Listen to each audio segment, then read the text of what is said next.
Assalamualaikum warahmatullahi wabarakatuh. Perkenalkan, nama saya Risma Fitri dengan NIM 23042338 akan mempresentasikan materi pengetahuan ilmu pemerintah dengan dosen pengampu Ibu Nora Eka Putri, SIP MSI. Yang pertama itu mengenai filosofi kekuasaan.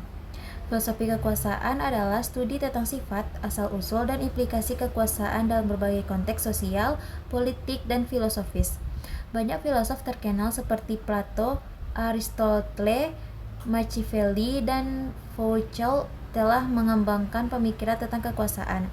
Filosofi kekuasaan mempertimbangkan pertanyaan-pertanyaan seperti apa itu kekuasaan, bagaimana kekuasaan diperoleh dan dipertahankan, serta dampak-dampak moral dan sosial dari penggunaan kekuasaan. Studi ini memainkan peran penting dalam pemahaman kita tentang struktur dan dinamika masyarakat. Selanjutnya yaitu teori pembagian kekuasaan. Teori pembagian kekuasaan adalah konsep penting dalam ilmu politik yang ditegaskan oleh Montesquieu dalam bukunya yang terkenal yaitu The Spirit of the Laws atau Ruh Hukum-Hukum.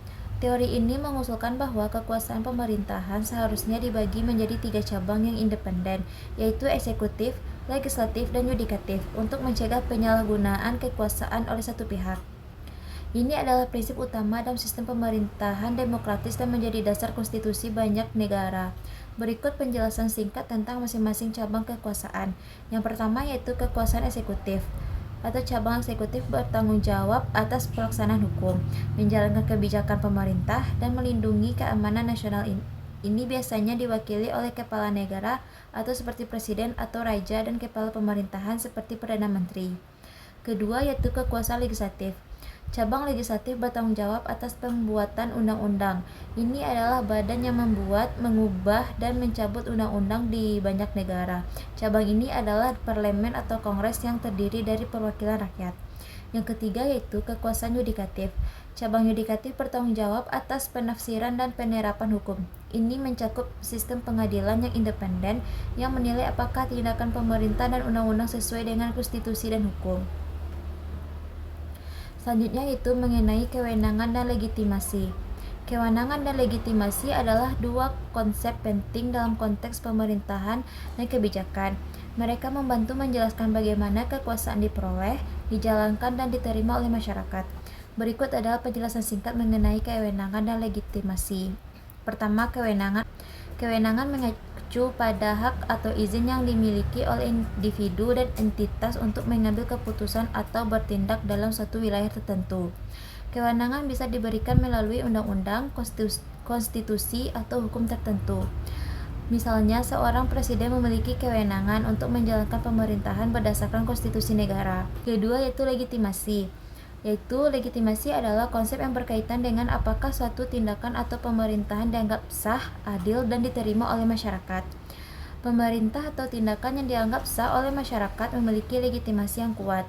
Legitimasi bisa berasal dari pemilihan demokratis, tradisi, keadilan, atau pengakuan internasional. Ketika suatu pemerintahan kehilangan legitimasi di mata rakyat, hal ini bisa memicu ketidakstabilan politik. Kewenangan dan legitimasi seringkali terkait erat dalam pemerintahan. Pemegang kewenangan seperti pemimpin negara membutuhkan legitimasi dari masyarakat untuk menjalankan kekuasaannya secara efektif. Legitimasi dapat diperoleh melalui proses pemilihan yang bebas dan adil, mendengarkan kebutuhan rakyat, dan bertindak sesuai dengan nilai-nilai dan norma sosial yang diakui. Dalam konteks demokrasi, legitimasi seringkali berasal dari dukungan rakyat dan pemilihan yang sah. Namun dalam situasi otoriter atau tidak demokratis, legitimasi mungkin lebih bergantung pada pengendalian kekuatan oleh penguasa tanpa pertimbangan masyarakat. Penilaian tentang kewenangan dan legitimasi sering menjadi topik penting dalam analisis politik dan evaluasi pemerintahan. Selanjutnya yaitu asal-usul negara. Konsep dan asal-usul negara adalah topik yang sering dibahas dalam ilmu politik dan filsafat politik. Ada beberapa pandangan berbeda tentang asal-usul negara, dan pandangan ini dapat bervariasi tergantung pada sudut pandang filosofi, sejarah, dan politik. Berikut beberapa pandangan utama tentang asal-usul negara. 1. Kontrak sosial. Salah satu teori yang paling terkenal tentang asal-usul negara adalah teori kontrak sosial yang diajukan oleh filsuf seperti Thomas Hobbes, John Locke, John Locke dan Jean-Jacques Rousseau. Teori ini berpendapat bahwa manusia pada awalnya hidup dalam keadaan alam yang liar dan bebas, dan kemudian mereka secara sukarela setuju untuk membentuk masyarakat dan pemerintahan dengan membuat kontrak sosial. Kontrak ini mengatur hubungan antara individu dan negara. Kedua yaitu asal-usul historis. Pandangan ini berfokus pada perkembangan sejarah yang mengarah pada pembentukan negara. Ini melibatkan proses seperti perluasan kerajaan, penaklukan, dan perkembangan sistem pemerintahan yang lebih terstruktur dari waktu ke waktu. 3. Teokrasi dan kedaulatan ilahi.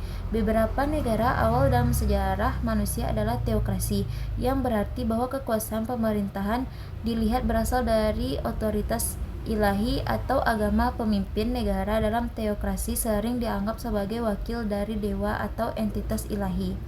Keempat yaitu legitimasi tradisional.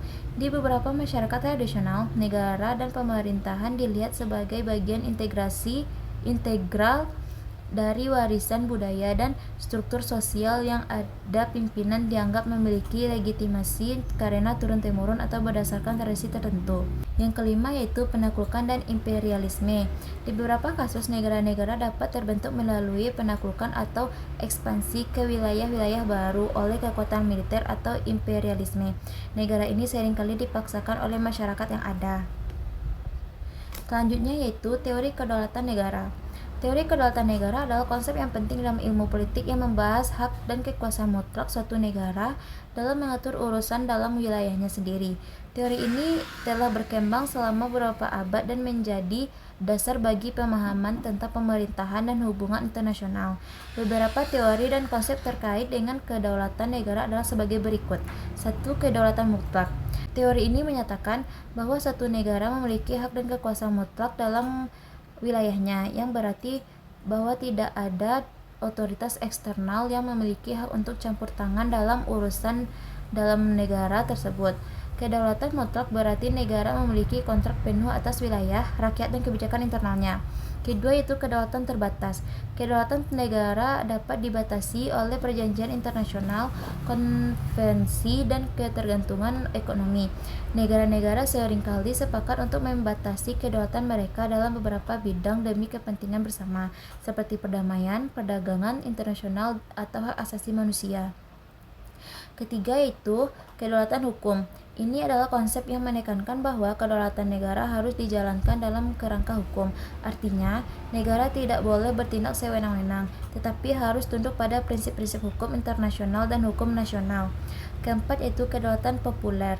Kedaulatan negara juga dapat dilihat sebagai hasil dari kehendak rakyat yang dinyatakan melalui pemilihan dan partisipasi politik dalam demokrasi. Negara dianggap mewakili kehendak rakyat. Kelima yaitu intervensi kemanusiaan. Konsep ini menyatakan bahwa dalam beberapa situasi, komunitas internasional memiliki kewajiban untuk campur tangan di negara lain demi melindungi hak asasi manusia. Bahkan jika itu melibatkan pelanggaran kedaulatan negara, ini merupakan topik kontroversi dalam hubungan internasional. Yang terakhir, yang keenam, yaitu kedaulatan ekonomi. Kedaulatan negara juga mencakup kendali atas kebijakan ekonomi dalam negeri, termasuk mata uang, perdagangan, dan regulasi ekonomi. Selanjutnya itu syarat negara dan pemerintahan umum. Terdapat perbedaan antara konsep negara dan pemerintah. Negara mengacu pada entitas politik yang lebih luas, sedangkan pemerintah adalah bagian dari struktur negara yang bertanggung jawab atas pengambilan keputusan dan administrasi. Berikut adalah syarat umum yang berkaitan dengan negara dan pemerintah. Syarat-syarat negara. 1. Wilayah geografis yang jelas. Negara harus memiliki wilayah geografis dengan batas-batas yang ditentukan. Kedua, populasi. Negara harus dihuni oleh penduduk atau populasi yang mendiami wilayah tersebut. Ketiga, pemerintahan. Negara harus memiliki pemerintahan atau otoritas yang mengatur urusan dalam negeri dan menegakkan hukum. Keempat, kewarganegaraan. Negara harus memiliki kewarganegaraan yang mengatur siapa yang diakui sebagai warga negara dengan hak dan kewajiban tertentu. Kelima, kedaulatan. Negara harus memiliki kedaulatan, yaitu kekuasaan mutlak dan otoritas atas wilayah dan rakyatnya sendiri. Keenam, kemampuan untuk berhubungan dengan negara lain. Negara harus memiliki kemampuan untuk menjalin hubungan dengan negara-negara lain dan memasuki perjanjian internasional. Selanjutnya yaitu syarat-syarat pemerintah. 1. Kepemimpinan. Pemerintah harus memiliki kepemimpinan yang bertanggung jawab atas pengambilan keputusan dan pelaksanaan kebijakan. 2. Otoritas. Pemerintah harus memiliki otoritas hukum untuk mengatur dan mengendalikan kegiatan dalam negeri seperti penegakan hukum. Ketiga, kebijakan publik. Pemerintah bertanggung jawab atas pembuatan kebijakan publik yang memengaruhi rakyat dan wilayah negara. Keempat, kekuatan militer dan keamanan.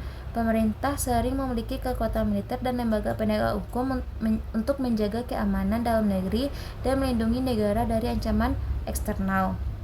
Kelima, yaitu pelayanan publik. Pemerintah juga harus memberikan pelayanan publik yang mencakup pendidikan, perawatan kesehatan, infrastruktur, dan banyak lagi untuk kesejahteraan rakyatnya. Kelima, yaitu pelayanan publik. Pemerintah juga harus memberikan pelayanan publik yang mencakup pendidikan, perawatan kesehatan, infrastruktur, dan banyak lagi untuk kesejahteraan rakyatnya. Terakhir, 6, yaitu legitimasi. Pemerintah harus dianggap sah dan memiliki legitimasi di mata rakyatnya atau oleh sebagian besar komunitas internasional. Nah, sekian presentasi dari saya. Apabila ada kesalahan, saya mohon maaf. Terima kasih. Assalamualaikum warahmatullahi wabarakatuh.